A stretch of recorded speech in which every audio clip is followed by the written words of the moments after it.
But let's first introduce yourself to our class. Tell us who you are and tell us what you do in your own words. Okay, my name is Mike Artell, and what I do is I write and illustrate books for kids. I've written about somewhere in the area of 50 books, and I usually do the illustrations for the books that I write. Sometimes I don't, and you know, kids a lot of times will ask me, well, why don't you always do the illustrations? And that's simply because sometimes I will write a book and I don't feel like my illustration style is appropriate for that book. So, you know, sometimes, for example, I did a book called Petite Rouge, which is a Cajun version of Little Red Riding Hood. And I did the illustrations, but I just didn't feel like it really captured the environment, which was very important in that book. So I asked the publisher to get another illustrator, and they did. And he did a wonderful job in watercolor. In fact, it's won some awards, his illustrations. So I usually write and illustrate, but sometimes I just write. And then other times, other authors will ask me to illustrate a book for them. So sometimes I write, sometimes I illustrate. Usually I do both. It just depends on the project. So, okay. Yeah. Okay. Go ahead. Did you have a question, Laura? No, I have a whole bunch of kids questions, and I want to. Okay, well, I'll get to them in just a minute. Okay, so it's kind of odd what I do for a living because I'm actually very, very, I don't want to say color blind, but I'm very weak with colors. A lot of times, you know, greens and pastel colors, especially, I have a very difficult time trying to figure out what color I'm looking at. And a lot of times when you tell people you're colorblind or color weak, they say, gee, that must be terrible. You can't, you know, you see the world in black and white. And that's not it at all. It's you see the colors, but you just don't know what they are. And people have trouble understanding that. So I've come up with an analogy. My kind of color blindness is if you walked up to a piano and just you told your friend, stand over there, I'm going to hit a note on the piano. So you hit a note, ding, ding, ding, ding, ding, ding, ding, ding. And you say, great. Did you hear that? And they say, yes, I did. Okay. What note was that? And they said, well, I don't know. I don't know what note it was. It could have been any of the notes. It's like, no. Well, let me do it again. Ding, ding, ding, ding. What note? And they go, I don't know. And I said, well, wait a minute. You can hear it, can't you? Yes. Well, then tell me what note it is. Well, I don't know. That's how I am with colors. I can see the color. I just don't know what it is. So that's the closest I can come to describing this kind of color blindness. Now, if it's navy blue, scarlet red, sunshine yellow, I know that. It's just when we get into those shades, you know, sometimes you'll be driving down the street and you'll see a car and you'll say, well, what color is that car? And they go, well, it's kind of grayish, brownish. Yeah. It's like, no, can't you see it? Then tell me what color it is. It's like, well, it's not really, it's that kind of thing. That's what I have trouble with. So most of when I used to use markers and paints and inks, I always had the name of the color on the marker or the paint or the ink, or else I'd pick up the wrong one. I remember one time when my younger daughter was very young, I drew a lion, and I thought it was a pretty good drawing of a lion. It was a cartoon, but so her name's Joanna. I said, Joanna, look at this drawing I did. And she said, Dad, that's very cool. Why is it green? And I said, that's orange, isn't it? She said, no, it's not orange. It's green. You drew a green lion. So, you know, funny things happen if I don't know the exact color. Now, over the years, I've learned to cheat a little bit because sometimes you'll see a color wheel and you'll see the different colors of the rainbow. Well, I know that if I'm doing someone's face, if I'm doing a flesh tone, I'm going to be somewhere in that area over here. And if I'm doing a sky or the ocean, I'm going to be somewhere over here. And depending on what ethnicity or what environmental conditions in the atmosphere, I'll pick a different color, but I know it's somewhere in there. Okay. So I've learned some cheats over the years. And for those people who always ask the question, well, what about traffic lights? Can't you tell? Yes, I can tell traffic lights. So I don't run red lights. Okay. I know what a green light is and a red light. So, that was a little difficult to deal with that. So, but I've learned some cheats. I did not start out doing this. I was not a kid who drew all the time. I bet there are some kids out there right now who either are kids who draw all the time or know someone who draws all the time. That really wasn't me. What I did that was a little different was I was a really funny kid. I could make my teachers laugh. I could make my classmates laugh. I could make adults laugh. I was just a funny kid. And unfortunately, I wasn't as funny as I thought I was, because sometimes I would have to go to the principal's office, but I was never rude or cruel to anyone. I would just do a play on words or say something funny like that. And so that stayed with me when I went through high school. And then I went to college. I got a degree in marketing, which is like a business degree. And then I went out into the world to make my living. And but I never lost that kind of funniness, that class clown sort of thing. And I would say funny things in business meetings, and people would say, "Man, you're in the wrong business," And sometimes that would be my boss telling me that. But I would, eventually I got to the point where my wife said, really, you really ought to give this a shot. You ought to give this. And so I went to the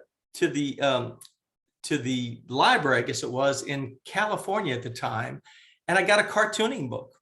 I got a book on how to draw cartoons. I was in my late 20s, and I started drawing cartoons, and they were terrible. They were terrible. I just want everybody to know, especially young artists, my cartoons were terrible. Okay, it looked like I drew them with my wrong hand. It was terrible, but that wasn't the trick. The trick was they were funny. They're fun. So here's the thing. Cartooning especially doesn't rely as much as you might think on the visual. It relies on the writing. Okay. A cartoon that is written well and is on point will be of more interest to a publisher than a cartoon that's drawn well but doesn't really have any connection. So in order to be a good cartoonist, are you ready? You got to be a good writer. You got to be a good writer, because you don't have much room to write. You just have that little balloon. You have to write everything in that little balloon. You can look at a lot of times young people when they start writing, when they start creating cartoons, they'll have the panel, the little cartoon panel, and it'll be just filled with words, and they'll put like an amoeba around it to hold it. Well, that's not. You want to make a smaller caption balloon, they call them, and write in there. So you have to be a good writer, because you don't have a lot of space. You have to be careful with that. So Mike, go ahead. I'm sorry. Oh, I wanted to get to some of the kids' questions, because they have to leave earlier than we. Oh, sure. So we're gonna have 2 classes, and some of them had some questions, and we can come back and pick up. Bring it on. But okay, so one of the questions was, what's the favorite book that you made or illustrated? Oh, well, that's a hard question. It's kind of like asking which one of your kids is the favorite, and I've done different kinds of books. So I've done picture books, I've done science books, I've done joke books, I've done cartooning books. So I would say probably of the picture books I've done, Petite Rouge is probably my favorite. It's a version of Little Red Riding Hood. But I also did, some science books that I really like. One is called Skulls, about animal skulls. I did a book on tongue twisters that I really had a lot of fun writing, because I had to write hundreds and hundreds and hundreds of tongue twisters.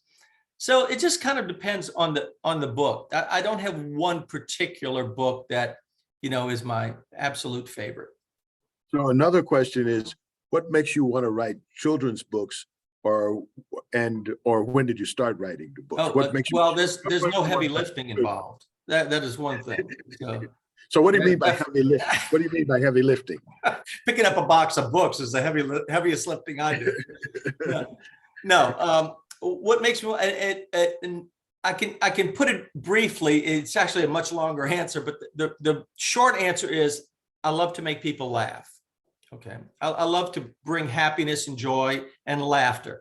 I love to write books that make people just smile and shake their heads and say that is so funny.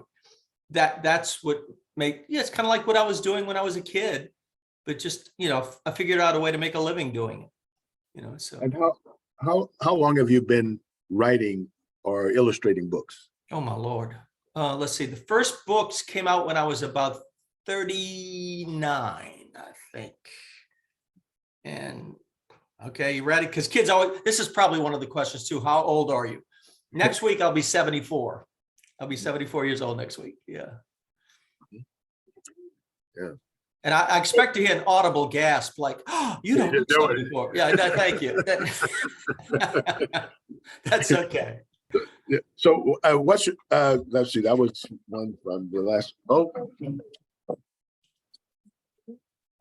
on a second. So this is our transition period, because we have one class.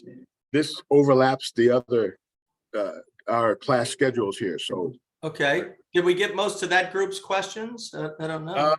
Not quite, but Okay. we'll ask some more of them, and then we'll well, take a look at I know we have quite a few minutes here, so I'm trying to stretch the answers a little bit, but I can make it much more brief. Oh yeah, we'll have lots of questions, and then there'll be people. There are also the panelists too. So.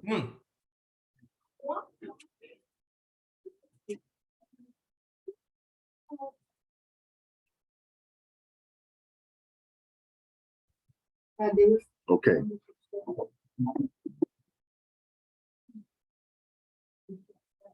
You kids go back to class and behave yourselves.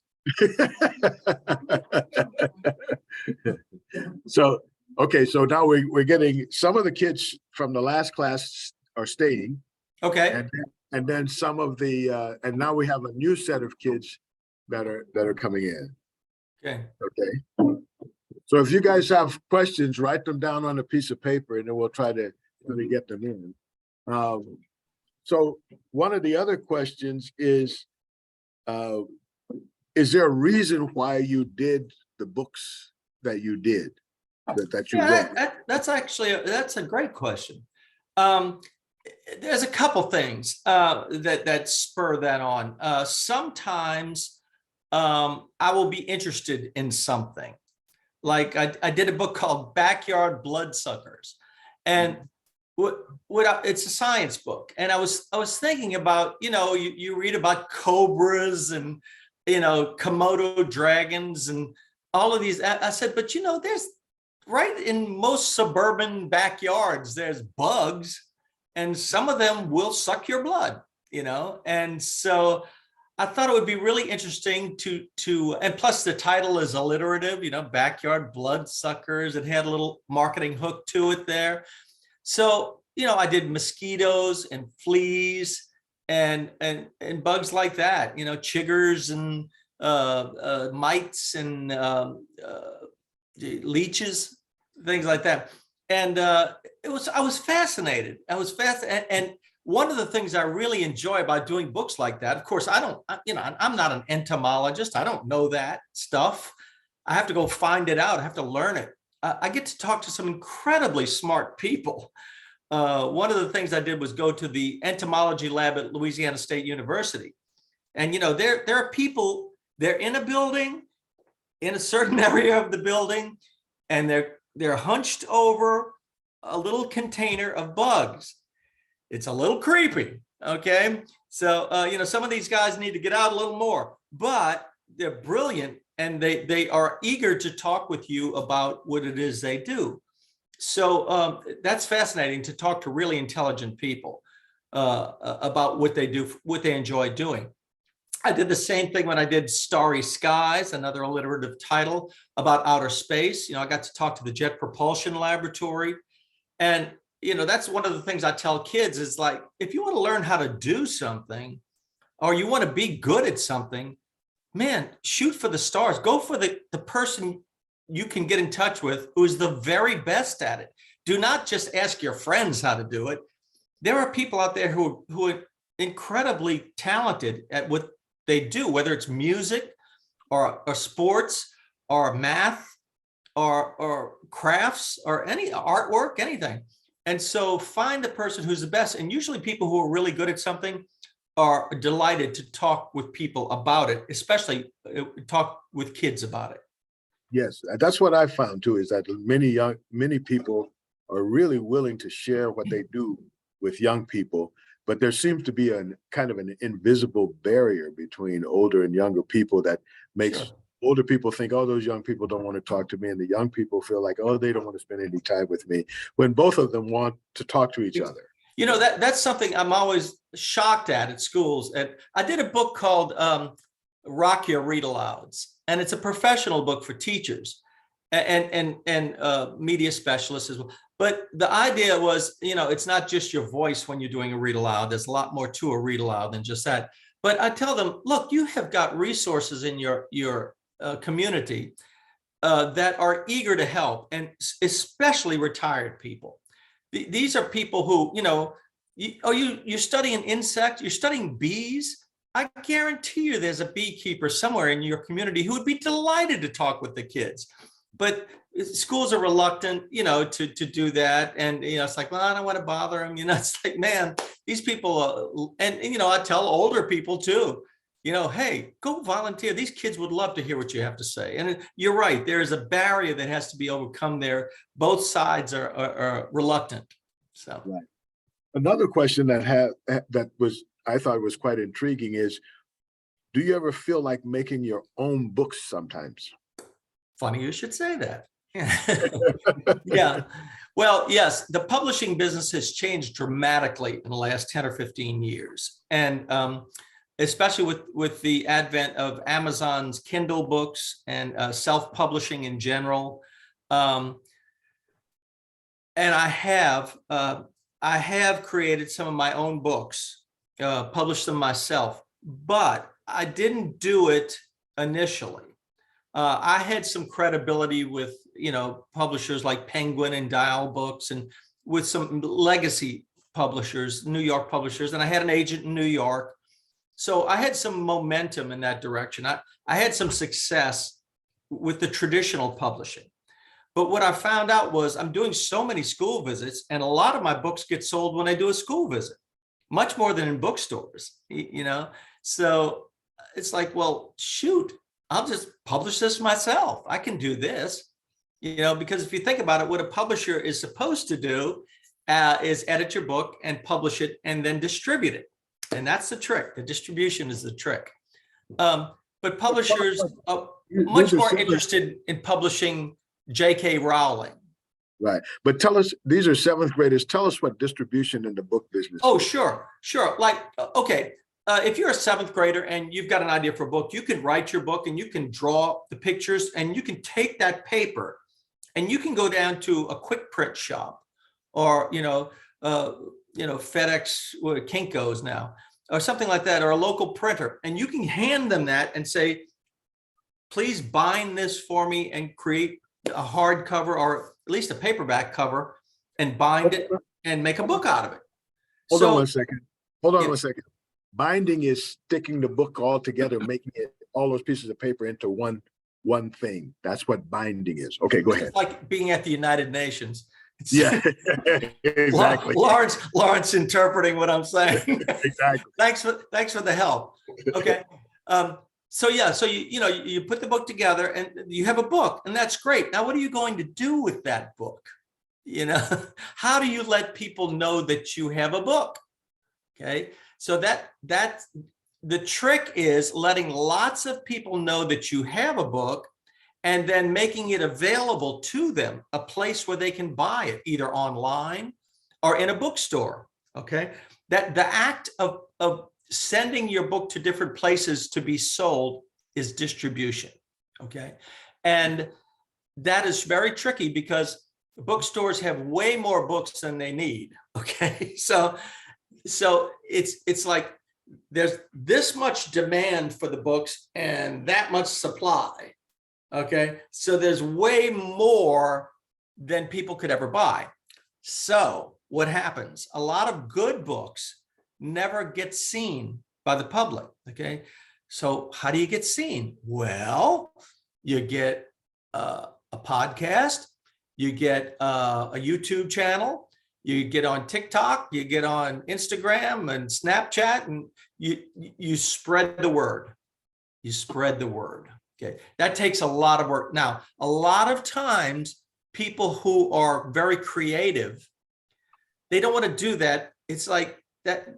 It's kind of like, I just want to create stuff, you know, and it's like, what I tell them is do it. You know, if that's what you want to do, go ahead and create it. You want people to give you money for it? Ah, now we're in a different situation. If you want people to give you money for it, then you have to convince them that what you have written is more valuable to them than the money in their pocket. And that's tricky. Okay. So my advice to anybody who wants to be a published author is realize that publishing is a business. Okay. And you have to understand how businesses work. Businesses have a product or a service that they show to other people, hoping that people will buy that product or service. If you only want to create the product, but you don't show it to people, it's like you're winking at somebody in the dark. You know what you're doing, but they don't know what you're doing. Okay. So that's a trick. What's the longest book you've made or illustrated? Oh, gee, let's see. That book on Rock Your Read Alouds was pretty long. I don't know how many pages it is, but it's a professional book for teachers. It was pretty long. It was that long. Okay. I'm just wondering now, if you had a chance to show them some way to draw, we mentioned that, you talked about that before. Mm-hmm. Do you have a setup there now, or can you? Yeah, I do. I'm going to have to share my screen, so make sure I have the ability to do there that. There are a couple of people in here, anyway, who have pieces of paper if they want to. So, and tell us what you're going to do. Well, and by the way, they'll be done here at 19, right? In about 10 minutes. Okay. So we don't have a lot of time. Do you see a white screen right now? Yep. Okay. So tell you what I'm going to do. I don't know what I'm going to do. How am I supposed to know? Yeah. But anyway, we only have about 10 minutes to do it. They have to go to another class. Okay. We'll keep going. They're right there right now? Yeah, they're right there now. Okay, they're if they want to draw. And, okay. And the ones who have paper and pen, the ones who want to have paper and pencil, and the ones who want to draw, they can follow along. Indeed. Okay, let me just give you a couple tips. Okay, here's tip number 1. Okay, draw big. Draw big, draw big, draw big, draw big, draw big, draw big. Kids tend to do something like this. Okay, so the girl was walking through the forest. Okay, here's a girl, and here she is here, and she's walking through the forest, but okay, so I don't draw very well, or I'm just learning how to draw, so I draw little. Okay, bad idea. The worse you draw, the bigger you ought to be drawing. Okay, I'll tell you why. Because look at this. Once upon a time, there was a girl walking through the forest. Now look at it. You have to draw the entire forest. Okay, it takes forever. Instead, you say, okay, here's a girl. I'm doing this really fast, so it's sloppy, but you'll get the idea. Okay, here's a girl, and she's walking through the forest. You say, well, how do you know she's in the forest? Oh, okay, here's some trees.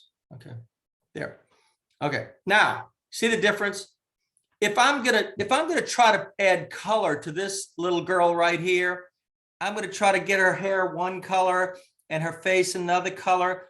If you're using markers, especially that little tiny spaces are gonna bleed together, she's gonna look like she's got the flu. She's gonna be nauseous looking, okay? You don't want that. Here, you have nice big areas of color, hair, facial features, skin, clothes, background, big areas of color. Those colors aren't going to bleed together. You don't have to draw people from head to toe every time. You can get your point across without doing that. Okay. Here's a guy looking around the corner. Okay. He's looking around the corner at you. You can't see him. Okay. You're drawing hands. You're drawing hands. Look at your hand. If you're holding something round, like a can, okay? Like that. You only see the tips of the fingers. Look, here's my coffee cup. See? Oh, maybe that's better. Here, like that. See? You don't see my hand. See the tips of my fingers. So my suggestion to young artists is draw what you see. Don't draw what you know. Draw what you see. Same thing when you write. Look at it. What do you see? What do you hear? Draw that. Write that. Okay? And when you write with your senses. So many times, younger people, especially when they write, they'll say, she saw this, she saw that, then they saw this. That's visual. You know, if you're walking through the forest, don't just say what you're seeing. Are you hearing something crunch under your feet? If it's fall, maybe you hear the crunch of leaves, or if it's snowing, the crunch of your foot on the snow. If it's a different time, maybe you're smelling the musty smell of a forest where things are biodegrading. Okay, so there's sights, there's sounds, there's smells. When you touch certain trees that are smooth, touch other trees that are rough. Put that in your writing too. Write with all of your senses, not just with your eyes. That's it. Oh, the other thing is think funny. Think funny. There's nothing particularly funny about any animal, but if you think of animal characteristics, like a giraffe, what is the first thing you think of? What characteristic does a giraffe have? A long neck. How can you make that funny? Well, put the giraffe in a human situation, and maybe the giraffe now is playing basketball. Giraffe would be a great basketball player, right? Easy dunk, easy. A beaver, big flat tail, perfect tennis player. Put animals in people situations. Think funny. Don't think what would normally happen. You know, think what would happen if one thing changed. Like you're driving down the road, it's dark, it's late at night, you and your family are down the road, and then something jumps out into the road. Now, what would be normal is to say, oh, it was a deer, it was a moose, it was an armadillo. No, that's not funny. What's funny is a hippopotamus in a tutu. That's funny. So you have to think funny if you're going to be a writer, at least differently. If not funny, you have to think differently. So I don't know if that helps, but. Okay, good. Okay, so let me see. Any other questions? Oh, I do. What? How do you illustrate the book so good? So his question is, how do you illustrate the book so good? Thanks so much for the compliment. Thank you. It comes down to one word: practice. Okay, really? I can't tell you how bad my early drawings were. They were so bad. They were terrible bad. Okay, but that's okay. You know, I heard Ed Sheeran the other day. You know, the musician Ed Sheeran. He played a recording that he did when he was a teenager, just starting out. It was terrible. And he said, you know, I was willing to be bad at it at first. You got to be willing to be bad at it at first, and then you get better. But like anything, it's like when you're a little baby, you stand up, you don't start running off into the sunset, you fall down. That's just part of it. That's how you learn. That's why every pencil you have will have an eraser on it. They know you're going to need it. Don't be afraid of it. He wore his hairs out. Okay, thanks. We're going to go on now to some of the other questions that we were discussing earlier about how you think in terms of writing for kids. We can go back out of the screen share. Okay, I'm going to stop sharing that. Okay. Yeah. Okay, so how do you go about let's say writing for young people? What's your approach? What are you trying to do when you're writing for young people? I guess if you ask 10 different authors, you're going to get 10 different answers. But I can tell you how I do it. I pay attention. I try to pay attention. Kids will say something, or a situation will present itself. I'll give you an example. When my daughters were young, you know, like any parent, you tell them you can be anything, you can do anything. And my older daughter, especially, was our little challenge. And she said, "Well, I can't do anything." Like, "Yeah, you can, Steph. You can do anything." And she said, "Well, I can't fly." And I said, "Fair enough. Let me think about that." So I was writing a book at the time, and I created a creature that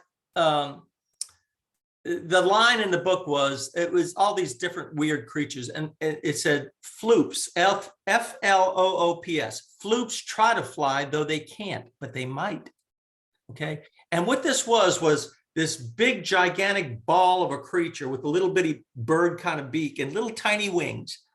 And it was trying to take off of the ground and could just barely get 1 foot off. It clearly was not going to fly with those little bitty wings and that big body. Okay. But in the background, I drew another floop, and he had tied a balloon filled with helium on him, and he was floating around. Okay. The message is this: if you only define flying as flapping your wings and using your tail feathers, yeah, you won't be able to fly. But if you define flying as being up off the ground and moving, then yeah, a floop can fly. It just needs a balloon. Okay. You can do anything, but you have to define it in a way that doesn't make it impossible. Okay. So it's like, well, I could never be a millionaire. I could never be a college professor. I have terrible grades. It's like, well, wait a minute. Let's think about that now, you know? And so I listen and think about it a little bit. That's kind of how I write what I write. And sometimes kids will say something like my daughter did. Other times, I'll just do a book because I want to do a wordplay book on tongue twisters or jokes or something like that. It just kind of depends. I had the luxury, being a one-man company, of working on whatever I want to work on. Now, I also have the responsibility of being the entire company. So I'm production, I'm marketing, I'm sales, I'm finance, I'm everything. So it isn't just a game, it's a business. Okay. And you have to think of it like that. Great. How about our esteemed panel? Do you guys have any questions? Any questions from our panelists on the call?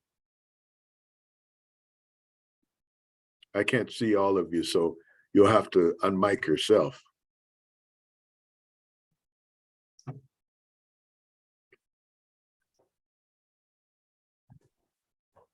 Jennifer? I was going to say it looked like Carolyn Price might be trying to connect to audio, but I'm not sure. Maybe we could type it in a chat or something. Yep. we'll be happy to pass along anything that gets typed in the chat. So yeah, Okay. it may be that Carolyn's audio isn't working at all. So All right. Well, we'll go on, and if other people have questions, they can raise their hand or put it in the chat, and Jennifer can relay it to us. Okay. Yeah. Okay, great. So you've been writing books for a while now. Have you seen the industry change? Have you seen what young people want to read change? Sure. Yeah. The industry has changed from the industry side, and it's also changed from the reader side, and it's changed from the author side as well. But first of all, when digital publishing came into being, in the early 2000s, publishers really spent a lot of time scratching their heads trying to figure out how to deal with this new thing. Because, publishers always were ink on paper. That's what they did, ink on paper. Well, now you have a digital book. There's no ink, there's no paper. You don't have to buy ink. You don't have to buy paper. You don't have to ship the book. It changed that side of the business. The reader side changed significantly as readership became more diverse and cultures mingled more. The immigration in different countries changed the demographic mix of the readership in different countries, and kids in schools and who were looking for books about people that look like them. So publishers kind of caught on to that, and authors kind of caught on to that. So we're far from finished with that. There's a lot more that's going to happen as the culture changes. People have asked me, do I think books will go away? No, I mean, no more than movies went away, when streaming came on, and no more than people stopped buying music or, anything like that. I mean, radio didn't kill television. Television didn't kill the movies. The movies didn't kill, it just goes on and on. It's more and more options. So Right. companies will get squeezed out who aren't nimble and able to address those changes, and authors who are unwilling or are just not interested in changing will sell fewer books, and other authors will sell more. There'll be more niche markets, where people are going for a specific group. So it's very tricky. There are a lot of examples of companies that got big going for niche markets. Skechers, the tennis shoe, is a perfect example of that. They started out strictly going after skateboarders. That's all they wanted, but it got popular, so it expanded. So there will be people who go after it. It's better to have a big share of a tiny market than a tiny share of a big market. So. One of the questions that I guess one of the kids were a little bit shy to ask, but I got their question. It says, do you have any books that you gave up on or you keep on working on? Yes. yes. I have. If I could lift the file cabinet, I would show you. There's a couple drawers there. I'm kind of ADD in that regard. I will work on a book for a while until I get bored, and then I'll start something else.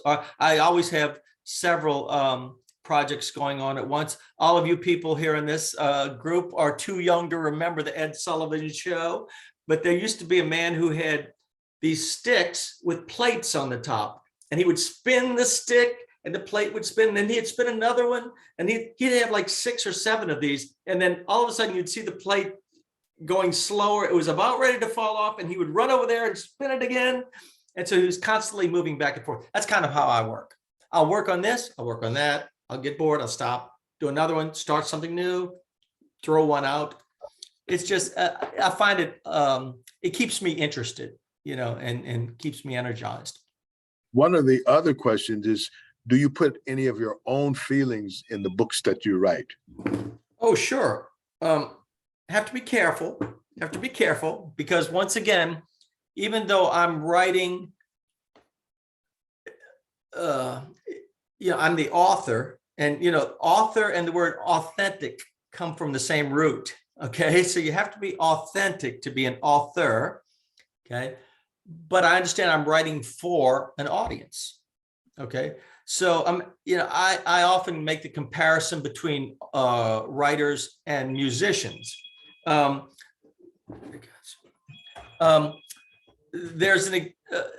Musicians have to record their music, but people really want you to go on tour. They want to meet you. Okay, so because they want to know the person. Okay, so as I mentioned, with the animal that couldn't fly, I do put personal things in there, but I respect my audience enough that I don't feel like I have something to say that is so important. If you have something important to say, that's fine, but I see myself more as an entertainer than someone who has on a white horse charging into the sunset. I think you can make your point subtly without offending, and I think but it comes down more to what are your principles? You can't compromise your principles, but you can adjust your feelings about certain things. So I try to be careful with that, but I'm not afraid to do it. I mean, at this point, what have I got to be afraid of? So another question along those same lines are, do you ever feel like your art says something that your words can't? Well, the short answer is yes. I could write out a description of the Mona Lisa for you, but it would be much easier just to show you a picture. A picture is worth what? 1,000 words, right? And sometimes, well, if you're going to download a file, it takes longer to download a video, an image, than it does to download text. Why? Because the image is more content rich. Okay, takes longer. That's why when somebody says, well, how do I get there? You go, okay, you go down 2 blocks, you go down, then take a right. You're going to see, give me a pencil and paper. Look, I'll just show you. And you draw a map. Okay, it's easier. It's more explanatory. It's more content rich. Okay, not every. I mean, there are some poetry that is best done with words rather than pictures, right? But I think generally speaking, there are times when a picture can show an expression on a face, and think about the range of human emotions, that you can show in a picture or drawing, that would take more words and perhaps be misunderstood than a picture. So yeah, sometimes pictures work better. One question we got from our panel, the adult panel, is can you talk about copyrights in the digital world these days? Yeah, that's a big subject. Yeah, it is. Look, don't steal other people's stuff. Okay, that's number one. Okay. That's one. Don't do that. Yeah. If you're concerned about your own copyright, and I assume that's what they're talking about, how do I protect my stuff? That wasn't clear, and no question. Yeah, there's a couple things you can do. The oldest trick in the book is if you write a book or write a story, anything, a poem, anything, and you want to make sure that nobody steals it, then all you have to do is put it in an envelope and address it to yourself and mail it. Okay, it will come to you with a U.S. Postal Service date on it. Okay, don't open it. Now you have proof that you were the first one to do this. Okay? Well, just FYI, we had a conference and the Copyright Office says that will not protect you.